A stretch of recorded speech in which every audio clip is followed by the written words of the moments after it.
At KSMO Radio, your hometown radio station.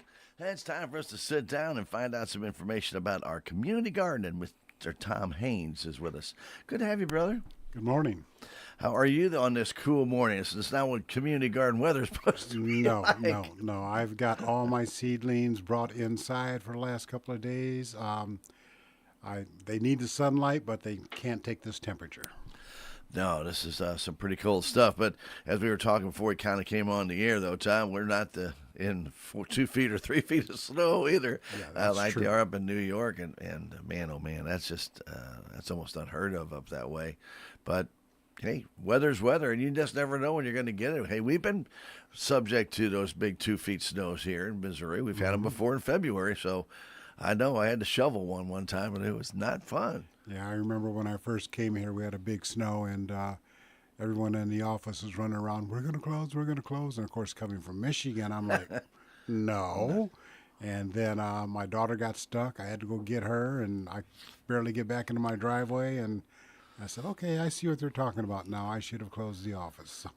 And such a wet snow down here, it turns to ice so quickly, and that's where the problem comes in. I mean, I have nephews up in Michigan, and my sister used to live there, and I'd go up there, and snow just blow right across the road. It'd be no big deal, but beautiful snow, but it's what they call a dry snow, and it will freeze eventually, but you have to be careful. But, in Missouri, we get those heavy, wet snows just to begin with, and it gets really slushy and sloppy and nasty out there. But anyway, nonetheless, just a cold morning this morning. But we are here to talk about the community garden. And what year is this, Tom? Do you remember?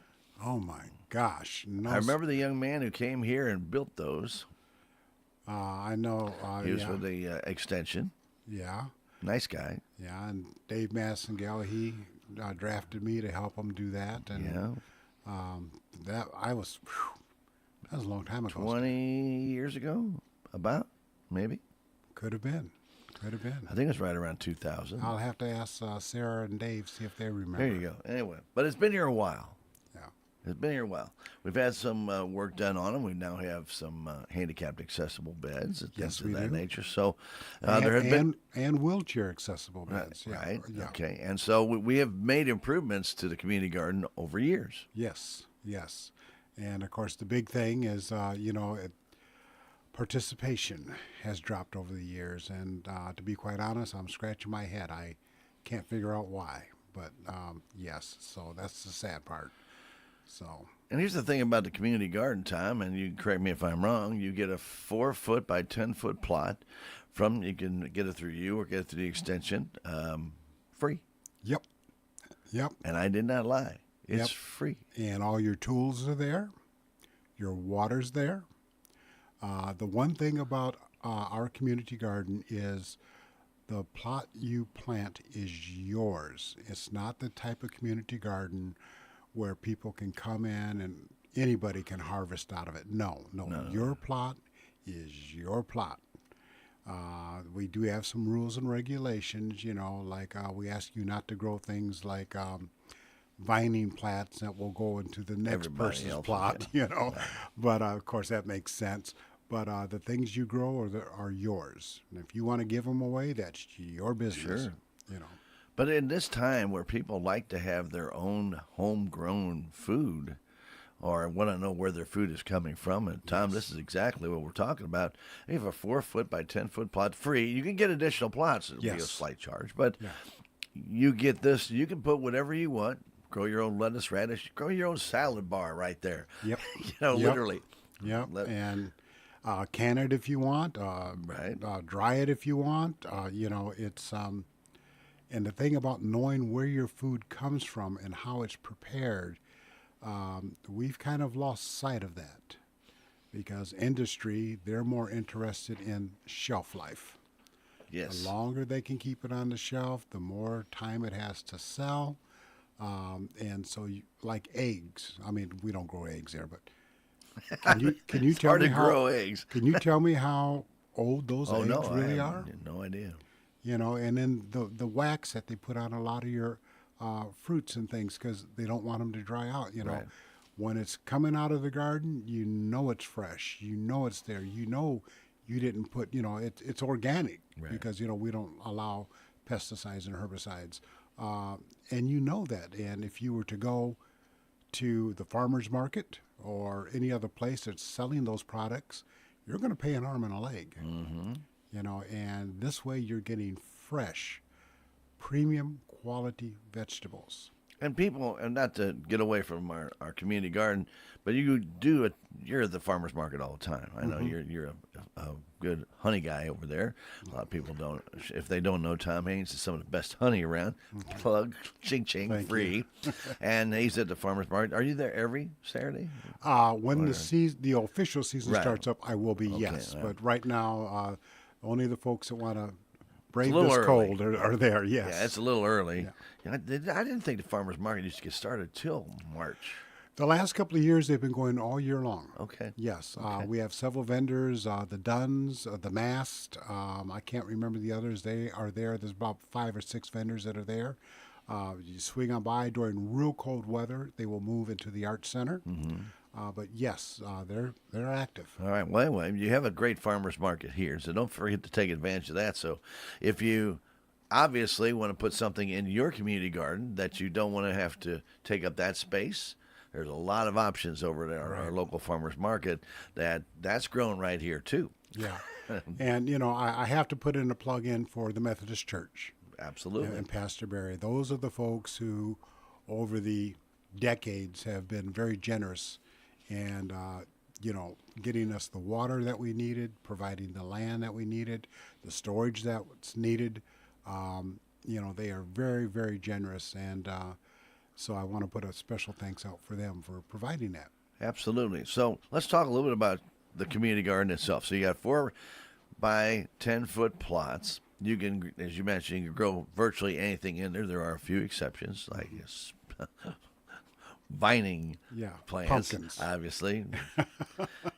Or in this strangling stuff that goes all over. But when you do it, as you mentioned, the water's there. You have the tools there.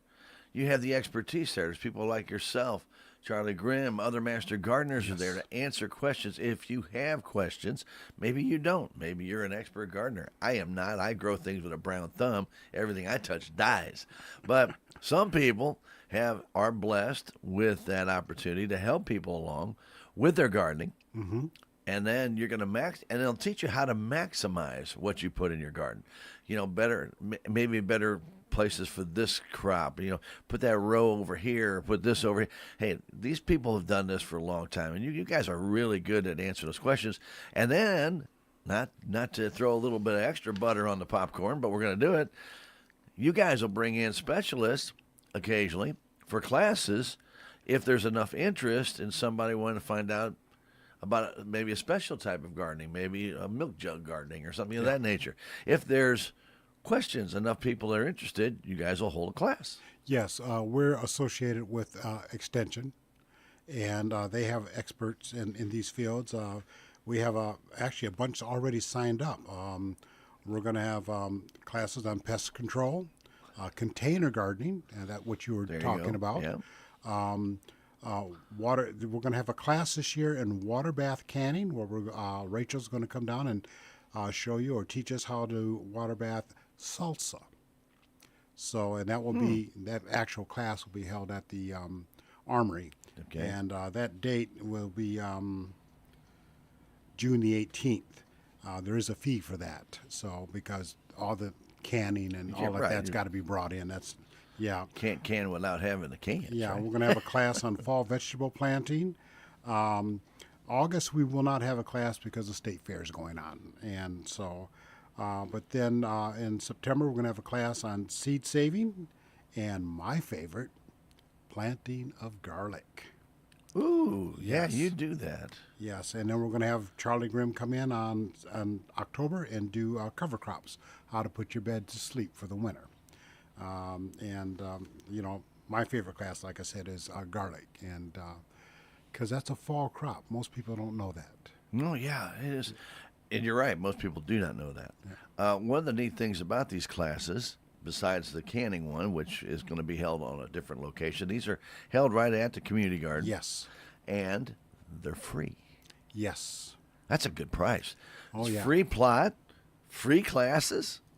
Tom, Yeah. You're making this sound too good to be true. Well, it's not me making it. This is the whole community, chipping in. We're working with Denton County Health right now to put on a class about, because I don't mean to say this, I hate to talk negative of the community, okay? Mm-hmm. But we do live in the lead belt, and we have some lands that are contaminated with lead. And so they're going to have a class on how to work with that, how to wash your hands, how to get your soil tested. The Extension Service does do soil testing, Right. but to have it tested for lead is a different process. But this class, when we get it scheduled, will be taking care of that.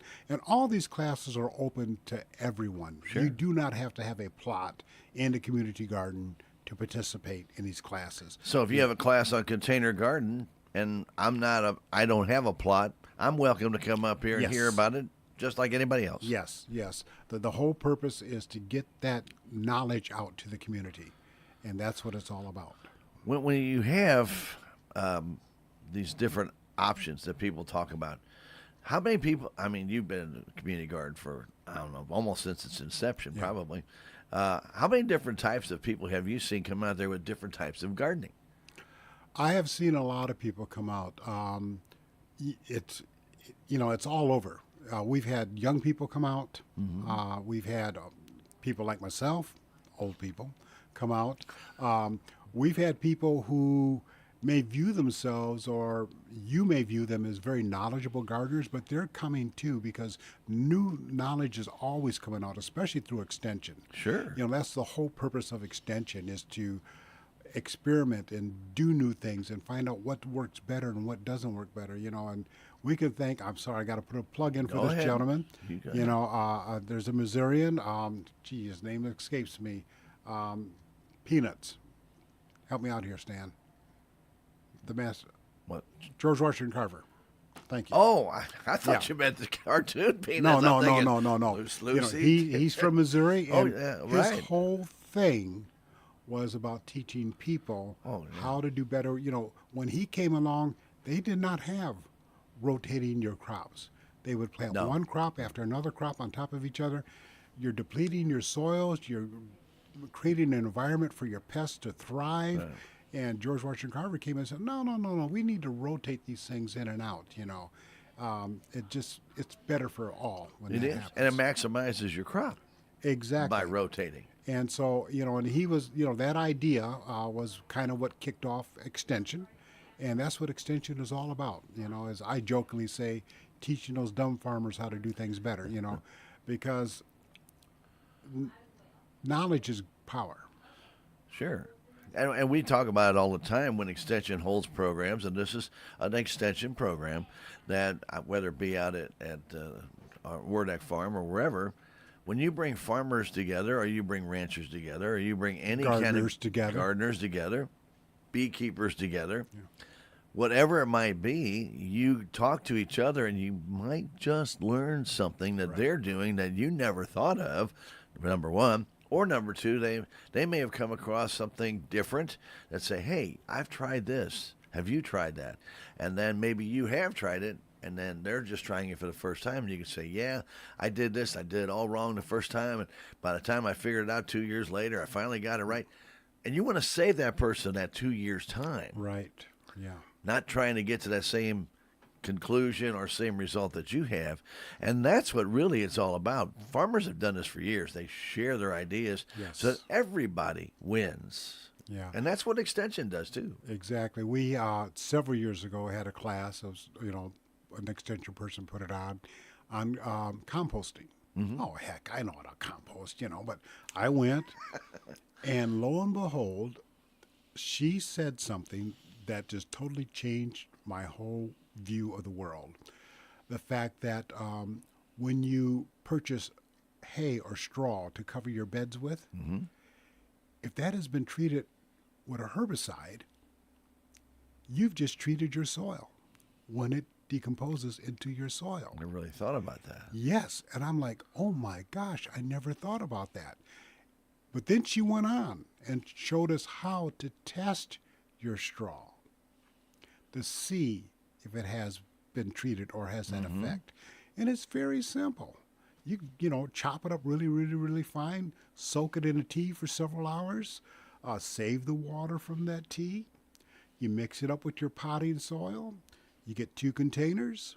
One has regular potting soil.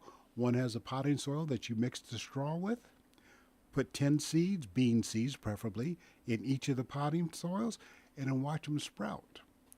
If all 10 come up in both potting plants, you know the straw's not been treated. But if only 5 come up in the straw and 10 come up in the regular potting soil, you know that straw's got an issue. And Never thought about that. And that water that you saved the tea, that's what you water the straw. Right. So, yeah. And I'm like, duh. All these years I've been composting and doing this, I never knew that. And yeah, you learn something every day. Sometimes I think we assume things, Tom, like our straw. Why would it be treated?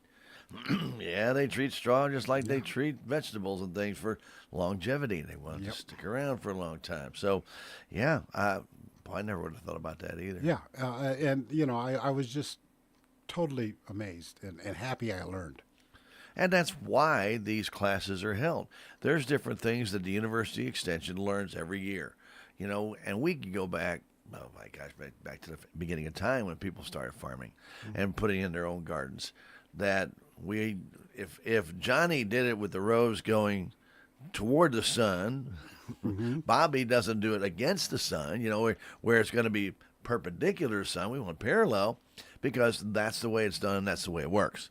Well, that doesn't mean it's the only way it works. But if it works, people seem to copy what works for other people. Okay, that's normal. We do that, and we want to try and pass that success along.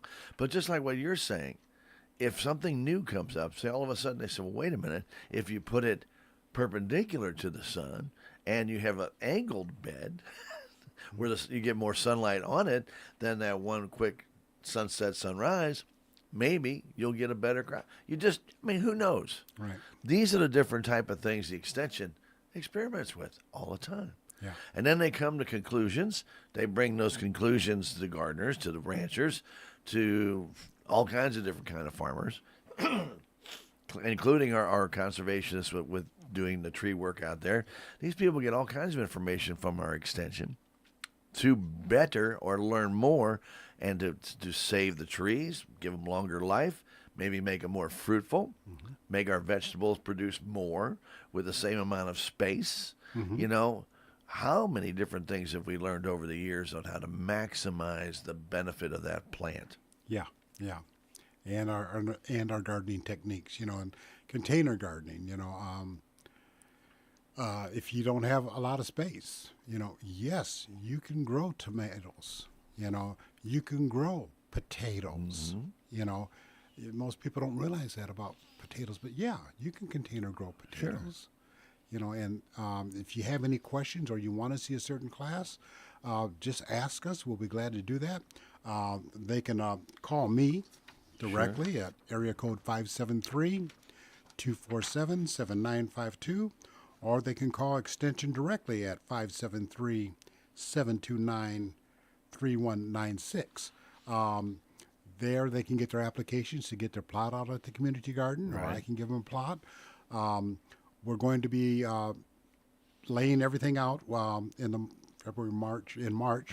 Thank you. Where am I? End of February already, brother. Yes, it is. Yeah, It is. We're going to be laying everything out, getting ready to go. So now's the time to start moving.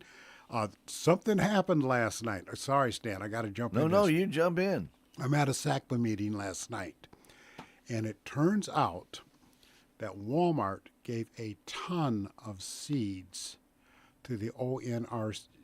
ONCRC, thank you. So when they open next month, if you want some free seeds, come on down to ONCRC, thank you. And you will have a selection of seeds you can get. Huh. And she also informed me that our public library will have seeds. Kate will take care of you up there? Okay. Yes. So, if you're thinking about putting in a garden and your money's tight and you're like, where do I get my seeds? Well, those are two sources where you have free seeds. Now, is this just for vegetables or is it for Yes. Okay. Well, I'm so- assuming it's just vegetables. I really don't know. okay. She just said seeds, but Okay. my mind is vegetables. If I can't Food. eat it, I Your mind don't is grow food. it. Yeah. Not So- beautiful daisies, but food. Yeah, Of that's course, you right. can make daisy tea if you want to. That's what true. People do. Yeah. So yeah, those are two. Also, we're going to have an article coming out soon and in the paper. If you're on, I'm showing my age, food stamps. It's called SNAP now, right? Okay. Who knows what it's called? Okay. EDT for a while. Yeah. I don't know. Should they change it? You can go to like Walmart or Country Mart and buy Buy seeds. seeds there. Yeah. They figured out, they meaning the federal government, figured out way back in the 60s, $1's worth of seeds will grow a lot more food than buying $1's worth of food in a grocery store. So that way you can stretch your SNAP benefits. Absolutely. And the thing is, when you buy food that's already been produced, obviously you're at market conditions. So whatever the market is, like if you suddenly have a shortage of lettuce, the price of lettuce will go from, let's just say a head lettuce of 39 cents a head to 99 cents a head. Yeah. Overnight, it can do this. And so if you're thinking, well, those seeds, what Tom's saying isn't true. No, it's absolutely true. Tomatoes, you used to get 5 pounds for $1. Now you get 5 tomatoes maybe for $3, things of that nature. Yes, you can make those seeds go a lot farther. And if you're really creative, get the seeds out of the plants that you have Yes. for the next year. Yes, and again, we're going to have a class on seed saving. All my tomato seeds personally, I save them. My green bean seeds, I save them. There My you go. garlic, I save them. There you go. That way you know what you're getting, and also what you're getting is you're getting plants that are adapted to your soil. local ecology. Yep. Yeah, and it just works out so much better for you. I could go on and on, but so, But these are the kind of tips that you learn by having your plot and listening to the master gardeners come out. They explain this to you. It's not just they say, yeah, I saved my seeds. right. Okay, anybody can say I saved my seeds, but then they tell you why they saved And their how, seeds. because some seeds are really tricky, like tomatoes. Mm-hmm.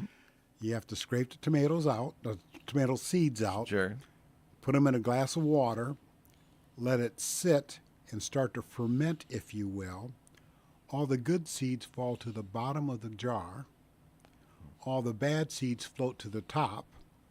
You pour those off, then you dry your seeds, and you got good seeds going in for next year. I had heard something like that, and I never understood why. And I guess the bad seeds, just they have air in them or Yeah. something. Yeah. It's okay. So, but you'll learn these things, when you get out and start talking with other gardeners, other canners, other food preservers. And people have been doing this for millennia. So on a weekly basis, do you guys have a special time you meet every week, every month? No, we have one time a month when we meet, and that's at the classes. Okay. Otherwise, you're out there on your own. If you have any questions, you can call Extension or myself or any other gardeners that you meet. Hey, Oh, sure, Stan, how are your, your potatoes doing? Well, mine aren't doing too well this year. Well, why is that? I don't know. So. And you learn from one another. You meet new people. General conversation. It's just socially a great place to Right. And in this time of technology, Tom, you can record those conversations on your phone because a lot of people forget by the Yeah. time they get home because they might be talking to 2 or 3 different people Yeah. when they're out there at the community garden, and they're getting a little bit of input from person A and a little bit from person B and a little bit from person be, and they get home and now all of that has kind of gotten mixed in your mind. Go ahead. I would go ahead and record those conversations, take it back, and then take notes off of what you heard, and then say, okay, well, they say that they did this and it worked for them, and then maybe in your plot, give yourself a 14-inch by 4-foot section and try that what person A recommended. Right. Try what person B recommended the next plot over. Maybe give yourself a couple of feet in between and put something else in there. Well, You know. if you're a scientific person, yes. I mean, because that's what extension does. Sure. You know, and see what works best. It's just, the way it is. I that part of gardening excites me too because it's scientific, if you will.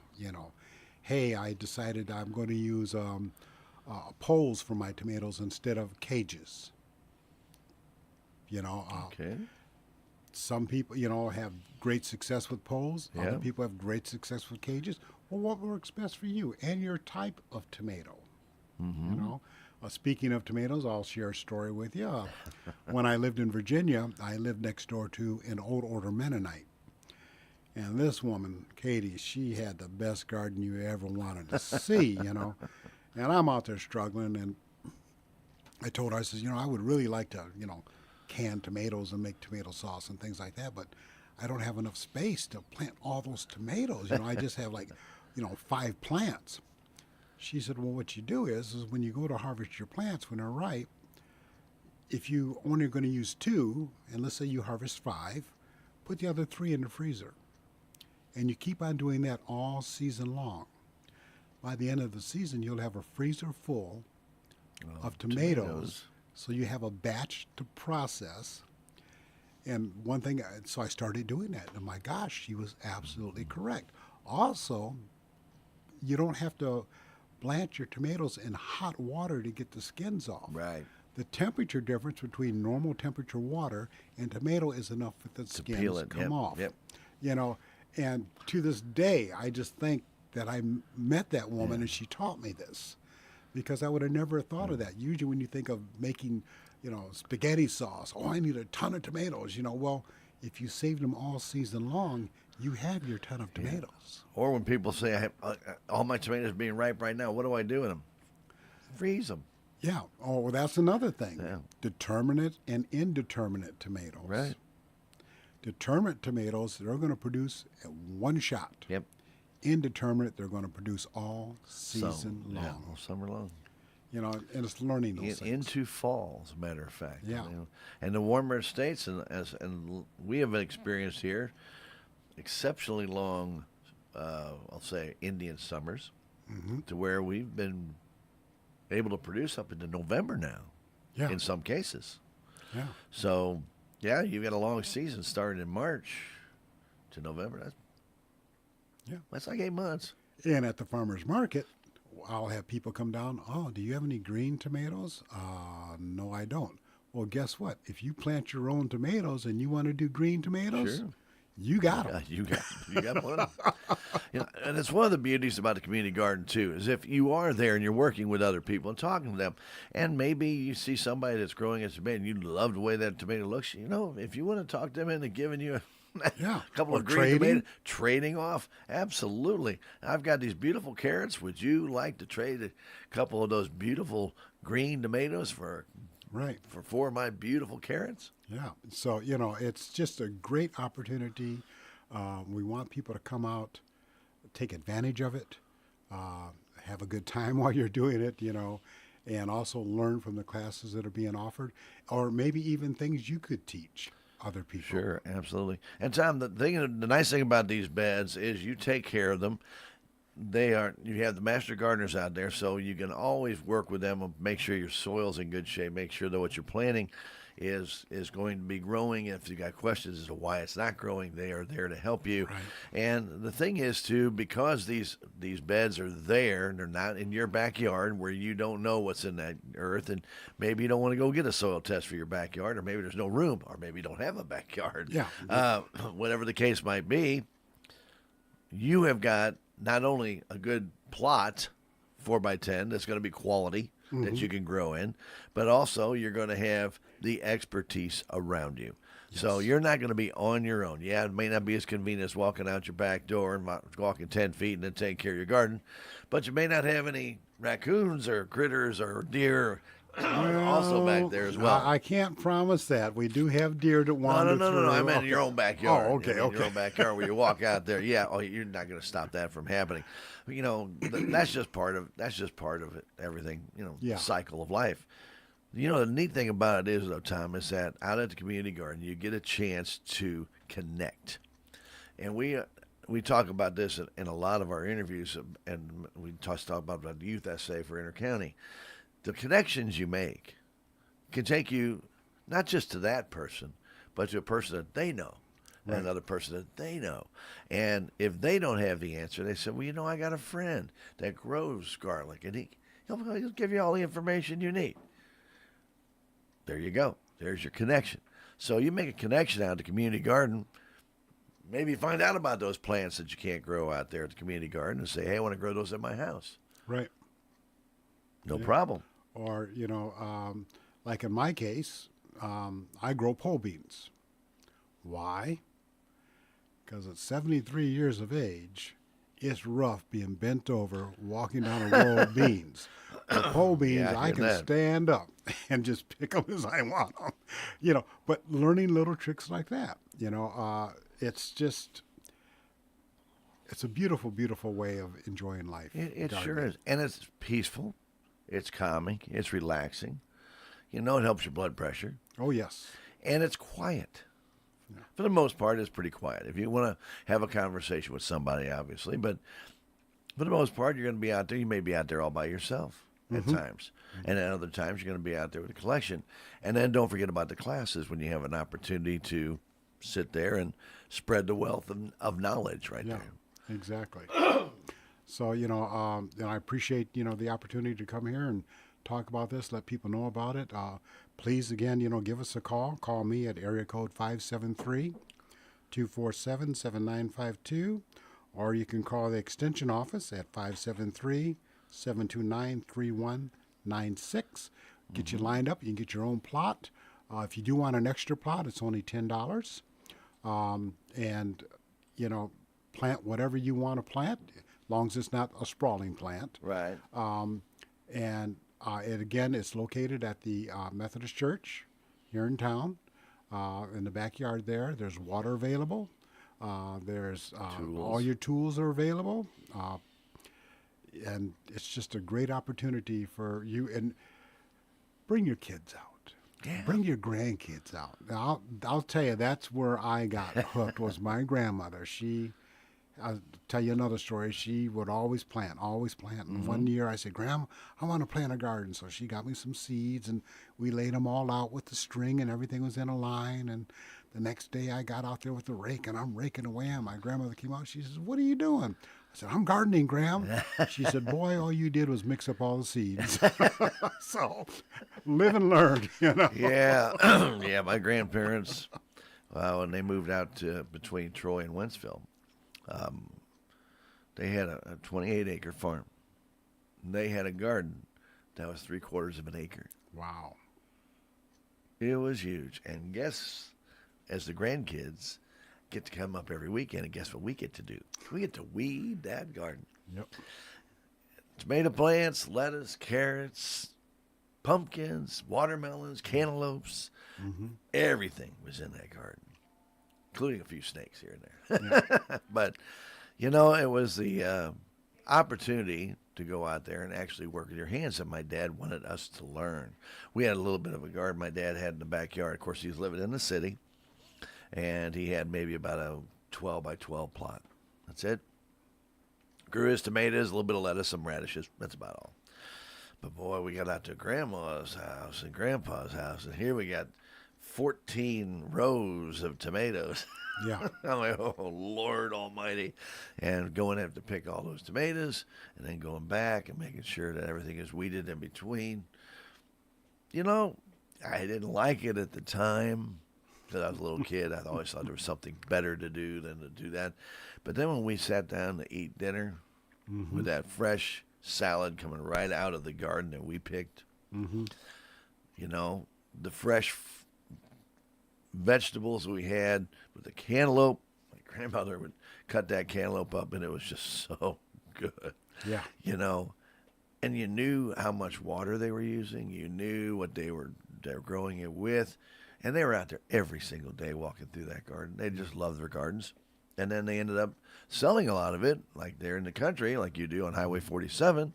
They had a big sign out there, tomatoes. People come in and buy 10, 20 pounds of tomatoes. They had them because there were so many tomato plants, and they were partially picked by the grandkids. So I got a little credit for that, but I never got any money off that. But anyway, it's all right. I got fed, right? Yeah. That was always the payment. Yeah, it's it's a great opportunity. I hope many people take advantage of it.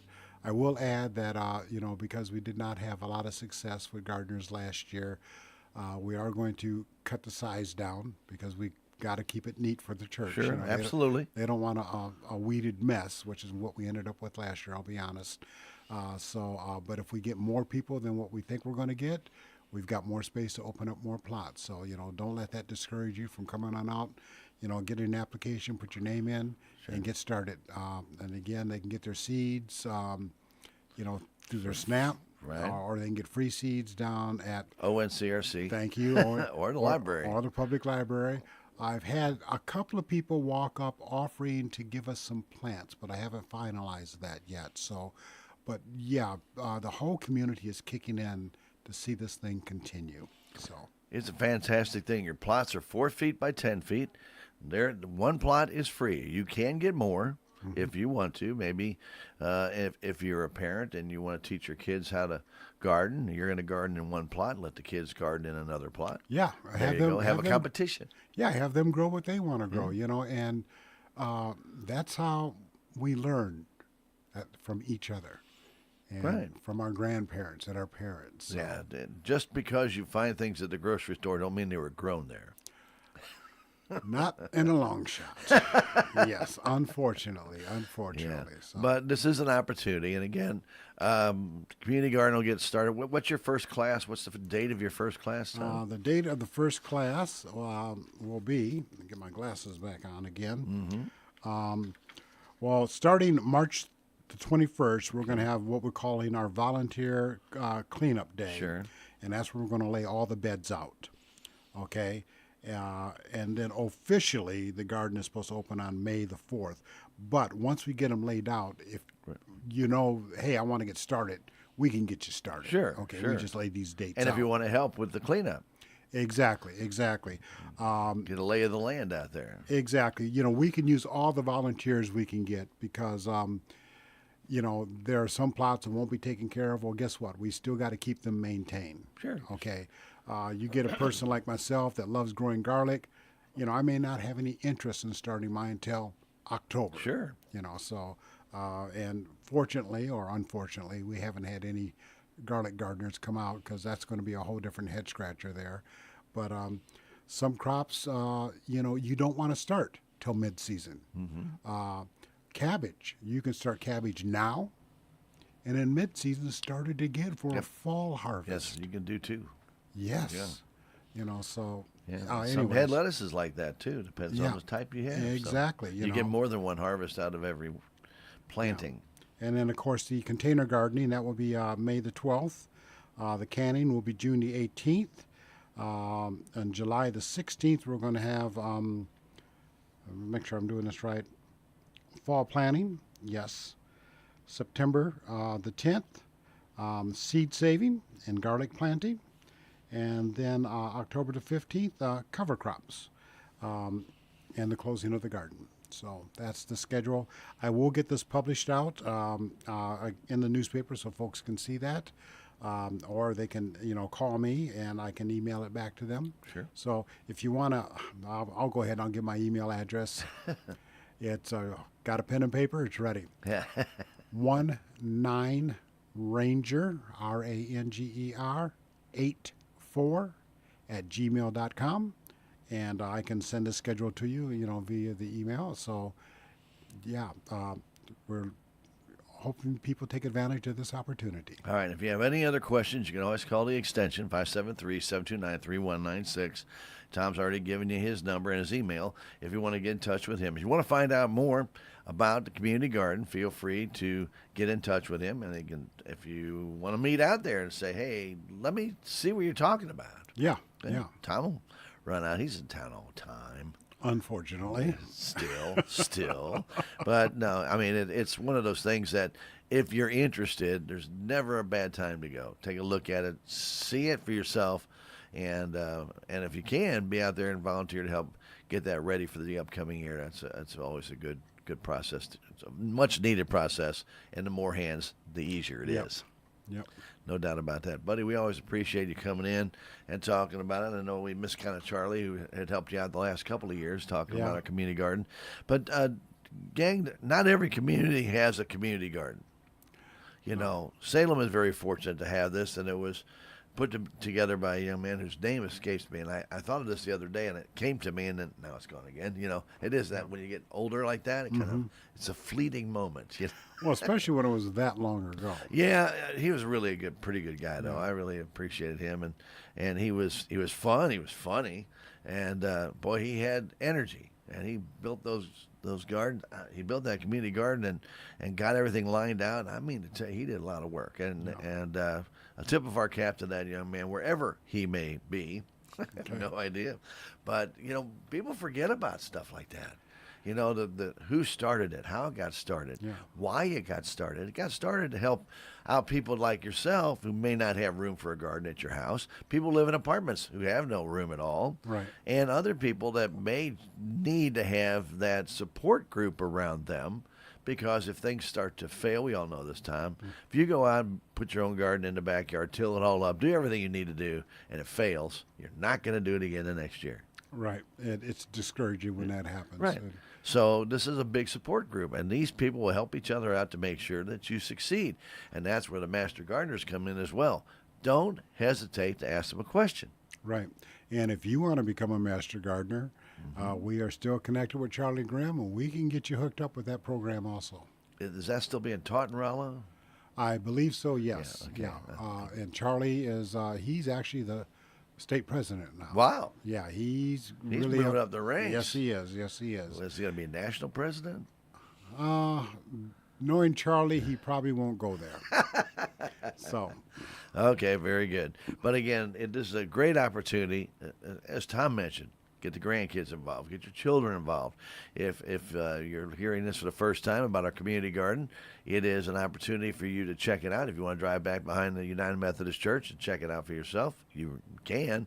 Doesn't look real good right now because there's nothing there. Right. But that's the area it is in the southeast corner, and it has been a part of our community going way back to right around 2000.